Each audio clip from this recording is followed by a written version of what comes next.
আসসালামু আলাইকুম। ওয়েলকাম জানাই শিউলিস কুকিংয়ে সবাইকে। কেমন আছেন সবাই? আশা করি সবাই ভালো আছেন। আমার আজকের পর্বে থাকছে বাসায় খুব সহজভাবে কিভাবে মাটন বিরিয়ানি তৈরি করা যায়। আমি আজকে শেয়ার করব বিরিয়ানি রেসিপিটা। আশা করি আপনাদের ভালো লাগবে। তো চলুন দেখে নিই কীভাবে মাটন বিরিয়ানি তৈরি করতে হয়। মাটন বিরিয়ানি তৈরি করার জন্য আমি এখানে 1 কেজি পরিমাণ মাটন নিয়েছি। মাটনগুলোকে রেগুলার কাট করে ধুয়ে পরিষ্কার করে পানি ঝরিয়ে নিয়েছি। এখন এই মাটনগুলোকে কিছু মশলা দিয়ে ম্যারিনেট করে নেব। প্রথমে দিয়ে দেব পরিমাণ মতো লবণ, 1.5 চা চামচ লাল মরিচের গুঁড়া, 1.5 চা চামচ ধনিয়ার গুঁড়া, 1.5 চা চামচ জিরার গুঁড়া, 1 চা চামচ গরম মশলার গুঁড়া, 1.5 টেবিল চামচ বিরিয়ানির মশলা। আমি এখানে প্যাকেট মশলাটা নিয়েছি, আপনারা চাইলে যে কোনো বিরিয়ানির মশলাটা নিতে পারবেন।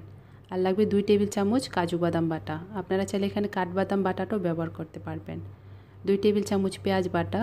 আর লাগবে 2 টেবিল চামচ আদা আর রসুন বাটা আমি একসাথে করে নিয়েছি। 1/3 কাপ টক দই, 2 টেবিল চামচ টমেটো সস, 1/2 কাপ পেঁয়াজ কুচি, 1/3 কাপ রান্নার রেগুলার তেল। সবগুলো উপকরণ দেওয়া হয়ে গেছে। এখন হাত দিয়ে খুব ভালোভাবে একটু সময় নিয়ে মাংসগুলোকে মাখিয়ে নেব। একটু সময় নিয়ে মাংসগুলো মাখালে খুব সহজেই মশলাটা মাংসের মধ্যে ঢুকতে পারে। মাংসগুলো মাখানো হয়ে গেছে। এখন আমি সরাসরি রান্নায় চলে যাব। চুলার জালটাকে মিডিয়ামে রেখে চুলাটা অন করে মাংসর হাঁড়িটা চুলায় বসিয়ে দিয়েছি। এখন ঢাকনা দিয়ে অপেক্ষা করব 8 থেকে 10 মিনিট। ফিরে আসলাম 10 মিনিট পর। মাংসটা থেকে প্রচুর পানি উঠেছে। একটু নেড়ে চেড়ে দেব। চুলার জালটাকে মিডিয়ামে রেখে মাংসটাকে চুলায় বসিয়ে রাখব। আর এদিক থেকে আমি বিরিয়ানির জন্য পোলাওয়ের চালটা রেডি করে নেব। বিরিয়ানি রান্না করার জন্য আমি এখানে চিনি গুঁড়া পোলাওয়ের চাল নিয়েছি 2.5 কাপ পরিমাণে। আপনারা চাইলে 3 কাপ পরিমাণেও নিতে পারবেন। আর আপনারা চাইলে এখানে বাসমতি পোলাওয়ের চালটাও নিতে পারবেন। এখন পরিষ্কার পানি দিয়ে আমি এই চালগুলোকে ধুয়ে নেব। চালগুলো ধোয়া হয়ে গেলে পরিষ্কার পানি দিয়ে আমি 30 মিনিটের মতো পানিতে ভিজিয়ে রাখব। তারপর আমি পানিটা ঝরিয়ে নেব। চালগুলো ধোয়া হয়ে গেছে, এখন আমি পানিতে ভিজিয়ে রাখব। মাংসটা আবারও দেখে নিচ্ছি, একটু নেড়ে চেড়ে অপেক্ষা করব মাংসটা সম্পূর্ণ রান্না হওয়ার আগ পর্যন্ত। ফিরে আসলাম মাংসটা পুরোপুরি রান্না হওয়ার পর। এখন একটু নেড়ে চেড়ে দেব। পানিটা একদম শুকিয়ে গেছে আর তেলটাও ভেসে উঠেছে। এখন একটু নেড়ে চেড়ে চুলা থেকে মাংসটা নামিয়ে নেব।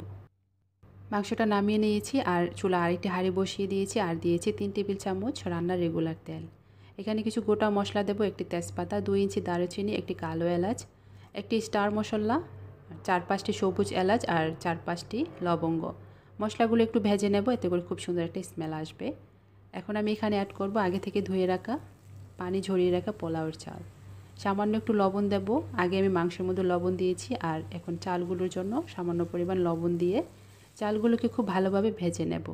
চেষ্টা করবেন ভালোভাবে চালগুলো ভেজে নেওয়ার, এতে করে বিরিয়ানিটা অনেকটাই ঝরঝরে হবে। চালটা ভাজা হয়ে গেছে। এখন আমি এখানে দিয়ে দেব 5 কাপ গরম পানি। আমি এখানে 2.5 কাপ চাল নিয়েছি। 2.5 কাপ চালের জন্য আমি 5 কাপ পানি নিয়েছি। 1 টেবিল চামচ দিলাম বিরিয়ানির মশলা আর 3 টেবিল চামচ গুঁড়া দুধ। এখন এই সবগুলো উপকরণ দিয়ে ভালোভাবে নেড়ে চেড়ে মিশিয়ে নেব। ঢাকনা দিয়ে অপেক্ষা করব চুলার জালটাকে লোয়ে রেখে 10 মিনিট। ফিরে আসলাম 10 মিনিট পর। এখন একটু নেড়ে চেড়ে দেব।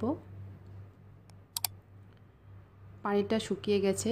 হালকা হালকা গায়ে গায়ে পানি থাকা অবস্থায় মাঝখানে একটু জায়গা করে আগে থেকে রান্না করে রাখা মাংসটা এখানে দিয়ে দেব। মাঝখানে দেব কিছু আস্ত কাঁচামরিচ, এতে করে খুব সুন্দর একটা ফ্লেভার আসবে। আর দেব পেঁয়াজ বেরেস্তা দিয়ে আলতো হাতে মাংস আর রাইসটাকে খুব ভালোভাবে মিক্স করে নেব।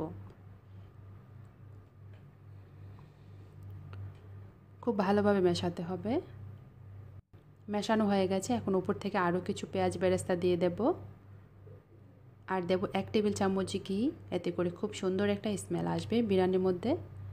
আর দেব সামান্য একটু ফুড কালার, এটা অপশনাল, চাইলে আপনারা স্কিপ করতে পারেন। এখন চুলার জালটাকে লোয়ে রেখে ঢাকনা দিয়ে আবারও অপেক্ষা করব 10 মিনিট। ফিরে আসলাম 10 মিনিট পর। আমার বিরিয়ানিটা সম্পূর্ণ রান্না করা হয়ে গেছে। এখন এক সাইড থেকে নেড়ে চেড়ে বিরিয়ানিটা পরিবেশন করে নেব। দেখলেন তো খুব সহজে তৈরি হয়ে গেল মাটন বিরিয়ানি। আপনারা চাইলে আমার রেসিপিটা ফলো করে একবার হলেও এই বিরিয়ানিটা ট্রাই করতে পারেন। খেতে খুব মজার হয়, অল্প সময় তৈরি করা যায়। আমার রেসিপি ভালো লাগলে প্লিজ একটি লাইক দিবেন আর চ্যানেলটিকে সাবস্ক্রাইব করে চ্যানেলটির পাশে থাকবেন।